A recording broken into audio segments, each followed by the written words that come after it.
Bigambo ki byosobola okukozesa oba kikyoyina okukola nga wakamala okwegatta n'omukyala omulundi gwo ogusookera ddala? Mubadde mudeetinga, mubadde mwekwana, akkiriza akuwaddeko wabula onyumiddwa era wandyagadde muddemu mufune ka rematch oba muddemu mwezine oluusi n'omukwano gwammwe muguzimbire ddala gusukke ku ekyo kye mubadde mutambulirako.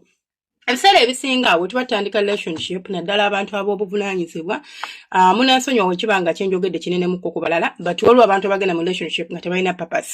Naye agenda bugenzi mu relationship gye mutwala gy'agenda. N'obeerawo omuntu ajja mu relationship with a purpose. Kyeno relationship njagala ebeere just casual and relationship just byakweyagalako tugende out tunyumirwe obulamu. Nothing special, no attachments, tewali buvunaanyizibwa muntu mulala ina bwalina kwetika ku munne. Kati n'obeerawo bagenda mu relationship nga ya bufumbo. Kati ebiseera ebisinga bw'omala okwegatta n'omuntu ke kaseera k'osalirawo oba relationship eno egenda kweyongerayo oba tegenda kweyongerayo. Abamu si ffenna naye abamu ke kaseera ke musalirawo. Biki by'osobola okukola ebisobola okuyambako okuba ng'omukyala ono asigala akwagala oba ng'akuloboozaako? Oyinza okuba omukyala wamuzinya naye nga byomuziye tebyamukoledde. Oyinza okuba byamukoledde naye ebiddirira oba events ezifollowinga embeera ebaddewo ziplayinga kinene nnyo oba zikola kinene nnyo ku mbeera yammwe ey'okusigala ababiri oba ey'okukyawagana. Kyolina okusooka okutegeera oba kyolina okusooka okumanya bw'omala okwegatta n'omukyala nga relationship gye mubaddemu mwatuuka ku nzikiriziganya ti temulina gye mugitwala bya just nze sina gye nkutwala nawe tulina gy'ontwala naye nga wandyagadde okuddamu okwegatta n'omuntu ono ekisookera ddala oba wakamuvaamu n'ayambala engoye ze n'agenda muweka after care nakabagamba dda bwe bugambo bw'ogamba omuntu ng'akamala okwegatta naye ebikolwa by'okola ng'akyali naawe bw'atambula n'agenda nja kusaba waabanga yakugamba nti relationship gye tulimu terina gyeraga tomupakukira kumusindikira message kumubulira nga yabadde omusufu nga kukola ki kumuwaana sooka omugumiikirizeemu atuule obuba nga mwayawukanya emisana bulinde buzibe omanye nti kati akadde nkayina akanyumya n'omukyalo ono omukubire kasimu omwebaze omugambe neeyanziza perhaps osobola n'okumusaba oba musobola okuddamu okusisinkana. Naye omuntu bw'omusindikira message right there and then wakawukana naye of course a lot of events have been unfolding twezinye ompadde after care nakawukana naawe ate osindikira obubaka. Sometimes I feel overwhelmed nizo gambo wange onono naye taatama namugamba kyenjagala lwaki saawa zino asindikira obubaka naye obwongo bwaffe bulina engeri gye bwa designing bwamu oba bwa musajja oba bwa mukazi buyaggayaga.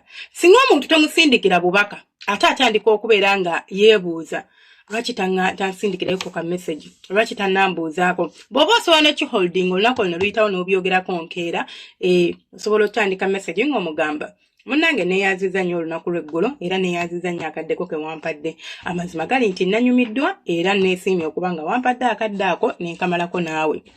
Oli mukyala musufu, oli mukyala muwoomu era byonna ebintu byabadde bikuwumuufu n'olinda n'addamu bwaddamu ogikomyawo bwaddamu nga naye azzeemu mu ngeri eri positive eraga nti eri like ewanvuyemukko kuba alinza okugamba kale we bale kusiima kitegeeza akomyawo toyongerako oba alinza okuddamu n'agamba kale naye bale kusiima munaye naye wabadde musufu kitegeeza naye ali interested nawe wabadde musufu bannaye wabadde ebintu obitegeera bannange biki awo osobola omuddiramu n'omugamba tusobola okufunayo ka rematch oba okuddamu okuba nga twegatta mulundi ogwokubiri.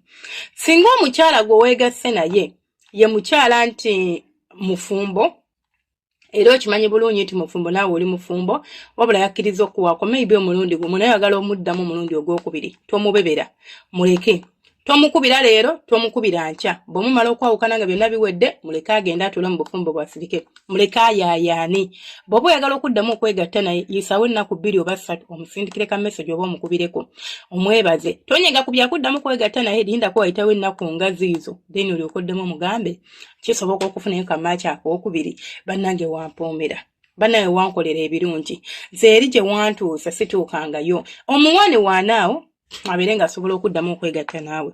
Singa obadde n'omukyala nga wa mukyalawo nti njagala kumuwasa era relationship eno gye tulimu tulina kye tutunuulidde ntitutunuulira bufumbo n'akuwoomera bigambo ki by'osobola okukozesa kubanga ono ye mukazi wo girlfriend wo togenda mweraliikirira oba kugamba nti kati mutandika ntya oyo teyetaaga sayansi mungi oyo naye omwawukana ekiro mukubireko munyumye mwebaze You don't have to ask nti tuddamu kusinkana ddi.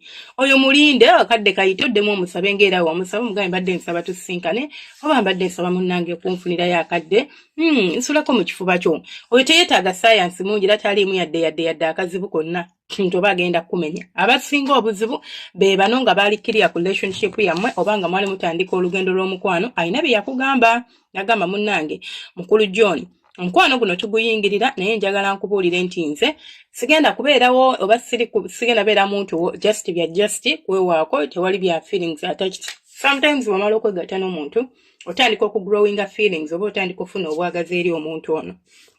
Buli bwofuna obwagazi eri omuntu ono ogenda kwesanga nga kikkaluubiriza okubeera nga weekomako oba oyagala kubeera naye buli ssaawa oba oyagala omwagala kati afuuke wuwo so tokkiriza mbeera eyo okubeera ng'ekutuulamu. Kubawo line wakati wammwe otegeere nti nkubiyo line unless nga naye ali interested mu mbeera gy'ogenda okumutunuzaamu oba gy'ogenda omutambulizaamu.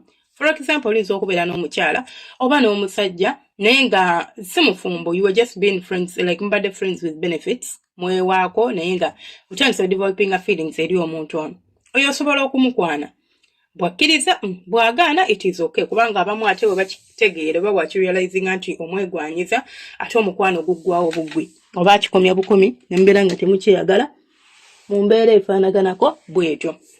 Ekirala ky'osobola okubeera ng'otegeera oba ky'osobola okubeera ng'okola oba ng'omanya singa obadde n'omuntu mu mbeera efaanaganako bwetyo bwe muba muli mu mukwano n'omuntu oyo oba bwe muba nga muli mu nsonga z'okweyagala n'omuntu oyo osobola okubeera nga mumaze bulungi nnyo buli kimu. Omukyalo omusiibudde agenze ewaka omulindamuko nze kyesaagalako okubeera ng'omuntu omukubira right there and then n'omutunuza mu nsonga zo nti bannange kino bannange kiri. Omuntu omuwa akadde n'atuuka ewaka n'asetolinga wamala osetolinga awo n'olyoka obeera ng'omuleeta mu mbeera ate endala ey'omukwano oba okuddamu omutunuza mu mbeera ey'obwagazi n'omugamba ye munnange kino ne kino kyekiriwo obadde olowooza ki oba obadde oyagala tukikwasaganye tutya. Badde nsaba twogereko oba twogereko mu mbeera y'omukwano nze naawe oba twogere mu mbeera oba twogereko ku bintu by'okweyagala okiyinamuko like wandyagadde tutambule tweyongereyo mu mbeera efaanaganako bwetyo oba nedda.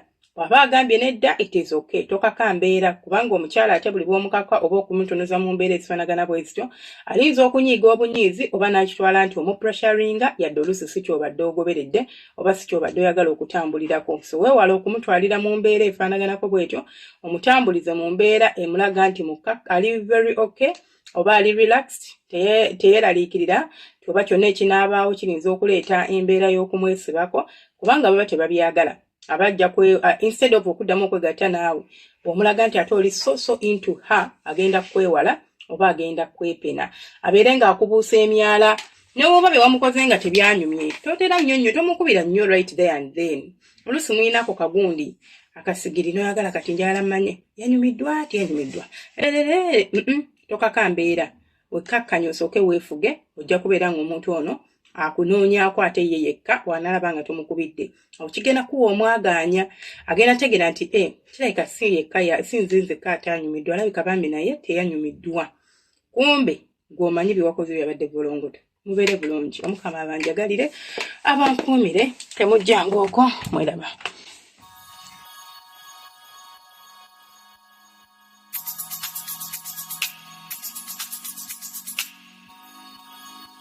Yeah.